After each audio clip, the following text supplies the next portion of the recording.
సహస్రా ఏ సహస్రా ఎక్కడికి వెళ్ళిపోయావు? ఆ రోజు ట్రైన్ లో నుంచి సడన్ గా మాయమైపోయావు. తర్వాత మీ ఇంటికి వెళ్ళా, అక్కడి నుంచి కూడా మాయమైపోయావు. ఎంత పెద్ద గొడవ జరిగిందో తెలుసా? కానీ నా విల్ పవర్ తో నిన్ను ఇక్కడ పట్టుకున్నాను, చూసావా? నేను ఎవరో తెలియనట్టు అలా వెళ్ళిపోతున్నావేంటి? ఇక్కడ నువ్వు దొంగ. He's my would-be. She's my should be. ఏంటి మా ఎంగేజ్మెంట్ రాలేదు?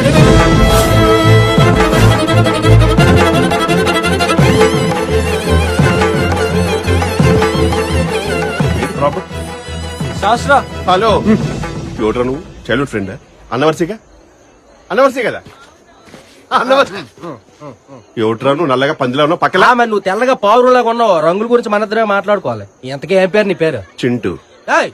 మాకొక్క పేరు నువ్వెందుకు పెట్టుకున్నావా? అసలు కుక్కకి నా పేరు ఎందుకు పెట్టారా? ఇదిగో చేయి తీసి కొంచెం హ్యాపీగా తాగుతూ దీని గురించి డిస్కస్ చేసుకుందాం.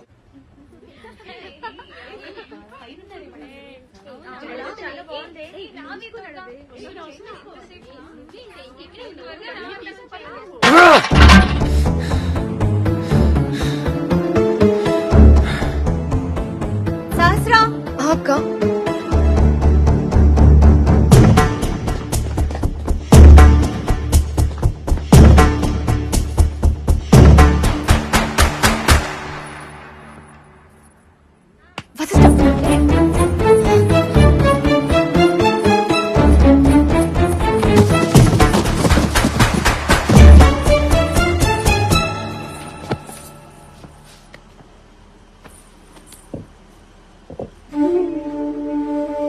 నన్ను చూసి ఎందుకు తప్పించుకుంటున్నావు? నా కళ్ళలోకి కళ్ళు పెట్టి ఎందుకు చూడలేకపోతున్నావు సహస్రా? ఒకవేళ లవ్ చేయకపోతే ఆ రోజు ట్రైన్ లో నిన్ను ఎప్పటి నుంచి ఇష్టపడుతున్నానో తెలుసా అని ఎందుకు అన్నావు? ఈ ప్రపంచంలో ఏదైనా భరించగలను సహస్రా, కానీ నువ్వు అలా సైలెంట్ గా ఉంటే నేను అస్సలు భరించలేను. మా నాన్న నాకు ఎంగేజ్మెంట్ అరేంజ్ చేసినా నేను పట్టించుకోలేదు. ఎందుకో తెలుసా? నా కోసం నువ్వు ఉన్నావనే ఒక నమ్మకం, నువ్వు కనపడంగానే ఆనందం కంటే ఎప్పుడు వెళ్ళిపోతావనే భయం, బాధ ఎక్కువ అవుతున్నాయి. నువ్వు లేకుండా నేను లేను Sahasra. I need you in my life. I want you. మాట్లాడు సహస్రా.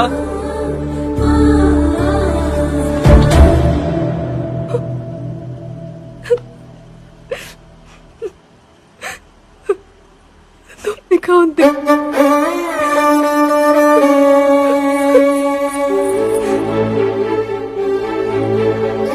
ఇప్పటికే నాకు ఎంగేజ్మెంట్ అయిపోయింది, నీకు అవ్వబోతుంది.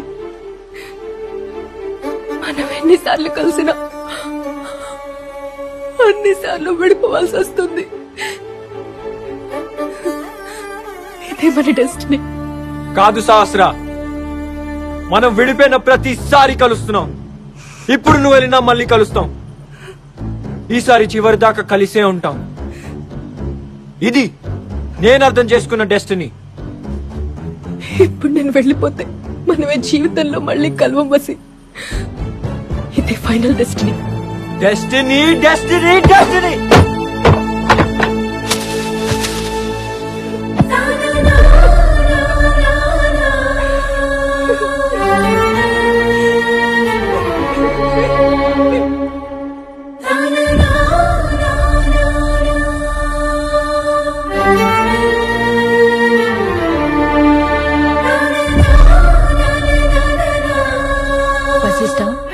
నేను సహస్ర అక్కని.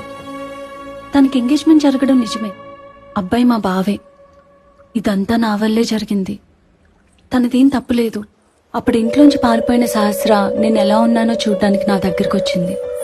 అక్క, ఎలా ఉన్నావు? బావెక్కడా? సహస్ర, నేను రోజు చదివే రామాయణంలో రాముడు సీతను పెళ్లి చేసుకుని హ్యాపీగా ఉన్నాడేమో, కానీ నా జీవితంలో రాముడు నన్ను వదిలేసి వెళ్ళిపోయాడు.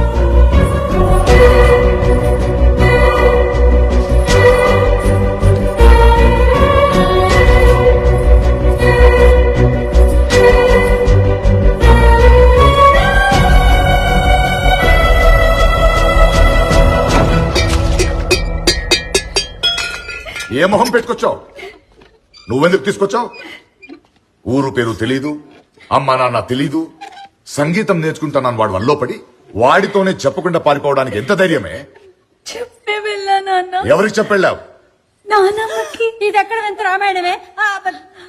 అలా అని సహస్ర చెప్పమంది. ఏంటి ఇది? ఆ? ప్రతిదానికి ఆ వేలు పట్టుకో ఈ వేలు పట్టుకో చిన్నపిల్లల ఆటలు అనుకున్నావా? పరువు ప్రతిష్ట ఊళ్ళో వాళ్ళు ఏమనుకుంటారో ఆలోచించావా? అసలు దాన్ని తీసుకురావడానికి సిగ్గులేదు? నాన్న, నీకు ఊళ్ళో వాళ్ళు ముఖ్యమా, కూతురు ముఖ్యమా? నాకు ఊళ్ళో వాళ్లే ముఖ్యం. నాన్న, నువ్వు ఎప్పుడు అంటావు కదా, ఏదైనా పని చేసే ముందు మనసును అడుగని. అలాంటిది ఇంట్లో పెళ్లిడికొచ్చిన కూతురుంది, దాన్ని ఒళ్ళో కూర్చోపెట్టుకుని నీకు ఎలాంటి అబ్బాయి కావాలి, ఎలాంటి సంబంధం కావాలని ఒక్కసారైనా ప్రేమగా అడిగావా? నీ మనసును అడుగున్నా. అమ్మంటే ఇలా జరిగేదా? పిచ్చి పిచ్చి సెంటిమెంట్లు మాట్లాడుకో. అమ్మని సెంటిమెంట్ గా అడ్డు పెట్టుకుని తప్పు చేసిన దాన్ని క్షమించమంటావా? నీ మాట విని ఇద్దరిని ఇంట్లో పెట్టుకుంటే ఏం జరుగుతుందో చెప్పనా? ఆ రోజు డ్రామా అని వచ్చాడే, ఆ గాలిగాడితో నువ్వు కూడా పారిపోవాలని గ్యారెంటీ ఏంటి? ముందు దాన్ని బొమ్మను, ఆ తర్వాత నువ్వు కూడా వెళ్ళిపో.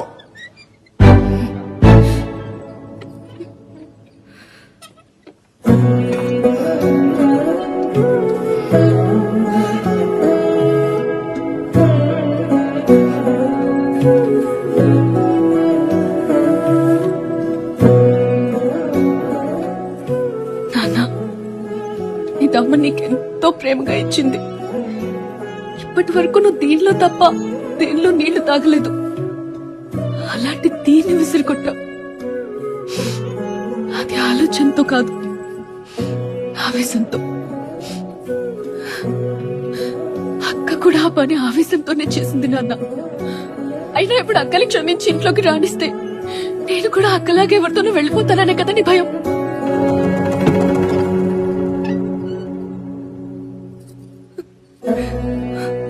ఇప్పుడు చెప్తున్నా నాన్న, నువ్వెవరిని పెళ్లి చేసుకోమంటే వాడినే పెళ్లి చేసుకుంటా. గుడ్డోడైనా ఏం పర్లేదు, పెళ్లి చేసుకుంటా. అదే మాట మీద ఉంటా. అక్క నుండే నీ నాన్న, అక్క కోసం నువ్వేం చేయమంటే అది చేస్తా. నన్ను నమ్ము నాన్న, ప్లీజ్.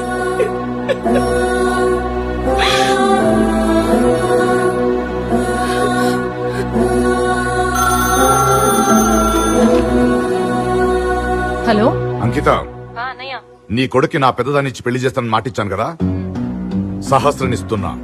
అవును వశిష్ట, తన్ని ఇలాంటి గొప్పోడిని వదులుకోవడానికి రెడీ అయింది. చిన్నప్పటి నుంచి చెల్లిలా ఆలోచించే సహస్ర ఈ విషయంలో నాకు అమ్మలా ఆలోచించింది. అయితే అక్క కోసం చెల్లెలు తన ప్రేమను త్యాగం చేసిందన్నమాట. నిజంగా ఆవిడ గ్రేట్ సార్. ఇప్పుడు అర్థమైంది మీరు ఆ అమ్మాయిని ఎందుకు వదిలేశారు. బ్రదర్, ఎస్, నన్ను చూస్తే ప్రేమించిన అమ్మాయిని వదిలేసేవాళ్ళ కనపడుతున్నానా? మరి ఆ క్లిష్ట పరిస్థితుల్లో మీరేం చేశారు సార్? ఆగు, ఆ బిస్లరీ వాటర్ అందులో పోయి. బిస్లరీ వాటర్ ఇందులోనా పోసాను. చిన్ను, అయ్యా ఆ మటన్ తీసుకురా. మటనా? మంచి కోసమా సార్? మంచం కోసం కాదయ్యా, పాపం రాణి కోసం పచ్చి మాంసం తెప్పించాను. పచ్చి మాంసమా? ఇదిగో. చిచి, అందులో పెట్టమ్మా. పచ్చి మాంసం తినే రాణియా? ఎవరు సార్ ఆవిడ? రాణి అంటే మనిషి కాదయ్యా, పులి. అవును, పులే. అమ్మో, పులి! దాక్కో పులా! పులి అట్నుంచే వస్తుందయ్యా. పైగా ఇంటించే వస్తుందంట. అమ్మా! చిన్ను, అయ్యా పులిని పిలు. ఏం సార్ సౌండ్? పులిని పిలుస్తున్నాడయ్యా.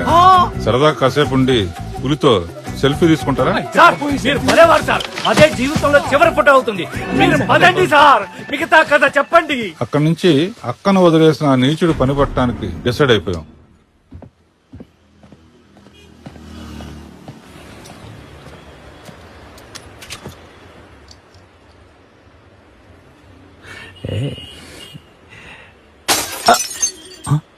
పగిలిపోద్ది.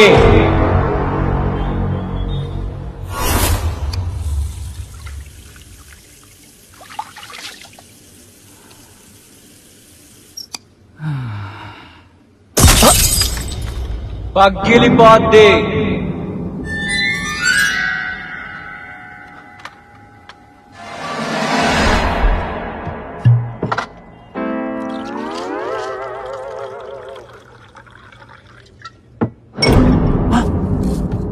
ఎవర్రా మీరు?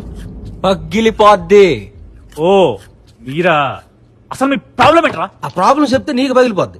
జానకిని ఎందుకు వదిలేసావు? దానికి మీకు సమాధానం చెప్పాల్సిన అవసరం నాకు లేదు, ఎందుకంటే నేను మగాండి కాబట్టి. సరే అయితే కాసేపు నీ మగతనం గురించి మాట్లాడుకుందావా? అనుకుందాం. నువ్వు ప్రేమించిన జానకిని నువ్వే ఇంటి నుంచి తీసుకొచ్చావా? లేదు, నేను ఊరి చివరుంటే తనే నా కోసం వచ్చింది. సో అందులో నీ మగతనం లేదు. లేదో పెళ్లి ఇంట్లో ఒప్పించి చేసుకున్నావా, గుడిలో చేసుకున్నావా? దానికి డబ్బులు ఎక్కడివి? గుడిలో చేసుకున్నాం, తన 2 బంగారు గాజులు అమ్మేశాం. అక్కడ మగతనం లేదు. లేదో మరింటి అద్దె? చెప్పాను కదా భయ్యా, బంగారం అమ్మేశామని. సో అక్కడ నీ మగతనం లేదు. నువ్వు ఇటు రామావా? అమ్మాయి నగలమ్మేసి పెళ్లి, ఇల్లు, కార్లు, ఇదిగో ఈ గోల్డ్ చైను. సిగ్గుందా భయ్యా? మగాండి నాకెందుకు భయ్యా సిగ్గు? మళ్ళీ మగాడటం.